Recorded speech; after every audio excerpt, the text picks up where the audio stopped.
Doctor A സമ്പത്ത്, വളരെയധികം പ്രധാനപ്പെട്ട ചില ആരോപണങ്ങളാണ് LDF-നെതിരെ അല്ലെങ്കിൽ സർക്കാരിനെതിരെ ശ്രീ ഹെൻറി ഓസ്റ്റിൻ അല്ലെങ്കിൽ കോൺഗ്രസ് UDF ഒക്കെ പുറത്തേക്ക് വയ്ക്കുന്നത്. അവർ ഈ സമരത്തിൽ കേന്ദ്ര സർക്കാരിനെതിരെയുള്ള ഒരു സംയുക്ത സമരമായിരുന്നു ലക്ഷ്യം വെച്ച സർക്കാർ, പക്ഷേ അതിൽ UDF പിൻവാങ്ങിയിരിക്കുന്നു.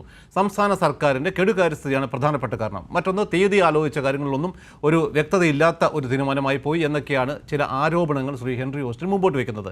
എന്താണ് വിവേഷ്? ഒന്ന് ഇപ്പോൾ ഇവിടെ ശ്രീ ഹെൻറി ഓസ്റ്റിൻ പറഞ്ഞിട്ടുള്ള കുറേ കാര്യങ്ങളിൽ പൊതുവിൽ യോജിപ്പുള്ള കുറേ കാര്യങ്ങളെ സംബന്ധിച്ച് അദ്ദേഹം പറയുകയുണ്ടായി. അദ്ദേഹത്തിൻ്റെ വിയോജിപ്പിൻ്റെ രാഷ്ട്രീയമായ ചില വിഷയങ്ങളിലുള്ള വിയോജിപ്പാണ്. സ്വാഭാവികമായും ഞാൻ CPIM-ൻ്റെ പ്രതിനിധിയും അദ്ദേഹം കോൺഗ്രസിൻ്റെ പ്രതിനിധിയുമായിരിക്കുമ്പോൾ അത്തരത്തിലുള്ള രാഷ്ട്രീയമായ വിയോജിപ്പുകളും അഭിപ്രായ വ്യത്യാസങ്ങളും സ്വാഭാവികമായ കാര്യങ്ങളാണ്. അതിൽ നമുക്കാർക്കും അതിലൊരു തർക്കമില്ല, കാരണം അത് രാഷ്ട്രീയമാണ്. പക്ഷേ അദ്ദേഹം പറഞ്ഞ് നിർത്തിയെടുത്ത് നിന്ന് തന്നെ ഞാൻ തുടങ്ങുകയാണ് വിവേഷ്. കാരണം ഈ യൂണിയൻ ഗവൺമെൻറ്റും സംസ്ഥാന ഗവൺമെൻറ്റുകളും തമ്മിലുള്ള ബന്ധത്തെ സംബന്ധിച്ച് ഇന്ത്യയുടെ ഭരണഘടന അത് വ്യക്തമായി പ്രതിപാദിക്കുന്നുണ്ട്. ഇന്ത്യൻ ഭരണഘടനയുടെ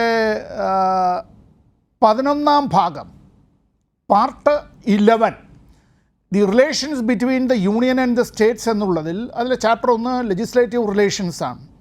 പലപ്പോഴും സംസ്ഥാന ഗവൺമെൻറ്റുകളെ അട്ടിമറിക്കുന്നതിന് രാഷ്ട്രീയ ഗൂഢോദ്ദേശത്തോടുകൂടി അത്തരത്തിലുള്ള ചില ആസൂത്രിതമായ പരിശ്രമങ്ങൾ നടത്തുമ്പോൾ അതിൻ്റെ ഭാഗമായി അനുച്ഛേദം 356 അടക്കം ദുരുപയോഗപ്പെടുത്തുന്നത്, പിന്നെ അതുമായി ബന്ധപ്പെട്ടുള്ള നിരവധി കാര്യങ്ങൾ ഇന്ത്യയിൽ പലപ്പോഴും നടന്നിട്ടുള്ളത് ഇപ്പോഴും അതിൻ്റേതായിട്ടുള്ള രാഷ്ട്രീയ ഉപജാപങ്ങളുടെ മുട്ടകൾ വിരിയിക്കാനുള്ള കേന്ദ്രങ്ങളായി പല രാജ്ഭവനുകളും ഇപ്പോഴും അങ്ങനെ തന്നെ തുടരുന്നു എന്നുള്ളത്. ചാപ്റ്റർ 2 എന്നുള്ളത് ഈ അഡ്മിനിസ്ട്രേറ്റീവ് റിലേഷൻസ് ആണ്. യൂണിയൻ ഗവൺമെൻറ്റും സംസ്ഥാന ഗവൺമെൻറ്റുകളും തമ്മിലുള്ള ഭരണപരമായ അത്തരത്തിലുള്ള ഈ ബന്ധങ്ങളിൽ അതിൽ സിവിൽ സർവീസ് നമ്മൾ IAS IPS ഉദ്യോഗസ്ഥർ ഉൾപ്പെടെ താഴേക്ക് 2 ഡസൻ ആ ശ്രേണികളിൽ വരുന്നവരുൾപ്പെടെയുള്ള കാര്യങ്ങളെല്ലാം അതിൽപ്പെടുന്നതാണ്. ഞാൻ സമയച്ചുരുക്കം കൊണ്ട് അതിലേക്ക് കിടക്കുന്നില്ല. പാർട്ട് 12 എന്നുള്ളത് 12-ാം ഭാഗം എന്നുള്ളത് finance, property, contracts and suits ഇത് സംബന്ധിച്ചുള്ള കാര്യങ്ങളിലാണ്. അപ്പോൾ ഇതിൽ നമ്മൾ മനസ്സിലാക്കേണ്ടതായിട്ടുള്ളൊരു കാര്യം, ഈ അനുച്ഛേദം 245 മുതൽ അനുച്ഛേദം 293 വരെയുള്ള കാര്യങ്ങളിൽ അതിൽ തന്നെ ഈ നമ്മുടെ പാർട്ട് 12-ൻ്റെ ചാപ്റ്റർ 2 ബോറോയിങ്ങുമായി ബന്ധപ്പെട്ടതാണ്. അപ്പോൾ ഇതിൽ ശ്രീ ഹെൻറി ഓസ്റ്റിനായിരുന്നാലും സമ്പത്തായിരുന്നാലും വിവേഷായിരുന്നാലും മറ്റാരെങ്കിലും ചർച്ചയിൽ പങ്കെടുത്തിരുന്നാലും ഇതിൽ ഒരു അഭിപ്രായ വ്യത്യാസവും ഉണ്ടാവാനിടയില്ലാത്തൊരു കാര്യത്തെ സംബന്ധിച്ചാണ് ഞാൻ പറയുന്നത്.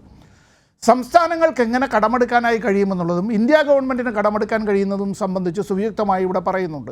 നമ്മുടെ ബഡ്ജറ്റിൽ വിവിധ സംസ്ഥാനങ്ങൾ പാസ്സാക്കിയിട്ടുള്ള ബഡ്ജറ്റിൽ പറഞ്ഞിട്ടുള്ളതും ബഡ്ജറ്റ് ഇതര അത്തരത്തിൽ ഉള്ള അവരുടെ അധികാരങ്ങൾ ഉപയോഗിച്ച് കടമെടുക്കാൻ കഴിയുന്നതും സംബന്ധിച്ചുള്ള കാര്യങ്ങൾ, നമ്മുടെ വികസന പ്രവർത്തനങ്ങൾ, ഞാനിവിടെ ഹെൻറി ഓസ്റ്റിൻ പറഞ്ഞ ഒരു കാര്യത്തോട് ഞാൻ യോജിക്കുകയാണ്. ആ യോജിപ്പ് എന്താണെന്നറിയോ? കേരളം പല കാര്യങ്ങളിലും നാം നേടിയിട്ടുള്ളൊരു പുരോഗതിയുണ്ട്. ആ പുരോഗതിയുടെ കാരണങ്ങളെ സംബന്ധിച്ച് പറയുമ്പോൾ LDF-ഉം UDF-ഉം മാത്രമല്ല, നമ്മൾ ഈ നാട്ടിലെ ജനത, നമ്മുടെ മുൻകാല തലമുറയിൽപ്പെട്ടവരും അദ്ദേഹത്തിൻ്റെയും എൻ്റെയും പ്രപിതാമഹന്മാരുടെ കാലത്തു നിന്ന് തന്നെ തുടങ്ങിയതായിട്ടുള്ള ഒരുപാട് പരിശ്രമങ്ങളുണ്ട്. അത് കേരളത്തിൻ്റെ പൊതുവിദ്യാഭ്യാസ രംഗത്തും പൊതുജനാരോഗ്യ രംഗത്തും നേടിയിട്ടുള്ള നേട്ടങ്ങൾ മുതൽ ഇങ്ങേറ്റം സാമൂഹ്യ സുരക്ഷാ രംഗത്ത്, സാമൂഹ്യക്ഷേമ രംഗത്തുള്ള കാര്യങ്ങളിൽ വരെ. ഇവിടെ ഇന്നിപ്പോൾ എന്താ പറ്റിയിട്ടുള്ളത്? ഇന്നത്തെ പ്രധാനപ്പെട്ട നിരവധി പത്രങ്ങൾ, ഒന്ന് ഇപ്പോൾ ഇത് എൻ്റെ കയ്യിലിരിക്കുന്നത് ഇന്നത്തെ കേരള കൗമുദിയാണ്.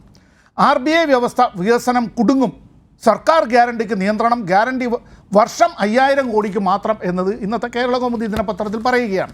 എവിടേക്കാണ് ഇത് കുടുങ്ങുന്നത്? KSF-യുടെ കാര്യത്തിൽ അത് മുതൽ ഈ പിന്നോക്ക വിഭാഗ കോർപ്പറേഷൻ വരെ ഉള്ളവർ എടുക്കുന്നതായിട്ടുള്ള വായ്പകളെ സംബന്ധിച്ച് ഇതെല്ലാം ജനങ്ങളിലേക്ക് എത്തേണ്ടതും ജനങ്ങളുടെ പണവുമായി ബന്ധപ്പെട്ടതാണ്. ഇവിടെയാണ് കഴുത്തിന് കുത്തിപ്പിടിക്കുകയാണ് ഇന്ത്യ ഗവൺമെൻറ്. എങ്ങനെയാണ് നമുക്കിതിനോട് യോജിക്കാൻ കഴിയുക? നിലപാട് ഒന്നുകിൽ അപ്പുറത്ത് അല്ലെങ്കിൽ ഇപ്പുറത്ത്, ഒന്നുകിൽ കരയിൽ അല്ലെങ്കിൽ വെള്ളത്തിൽ, രണ്ടിടത്തുമായും 2 വള്ളത്തിലും കാലൂന്നി നമുക്കിവിടെ കഴിയില്ല. കേരളത്തിൻ്റെ നിലനിൽപ്പ് വളരെ പ്രധാനപ്പെട്ടതാണ്. അത് കക്ഷി രാഷ്ട്രീയത്തിനപ്പുറമാണ്. നമ്മളെ മുക്കിക്കൊല്ലാനാണ് ഇന്ത്യ ഗവൺമെൻറ് ശ്രമിക്കുന്നത്. നാം നേടിയിട്ടുള്ള നേട്ടങ്ങൾ നമുക്ക് പോരായ്മയായി അവർ കാണുകയാണ്.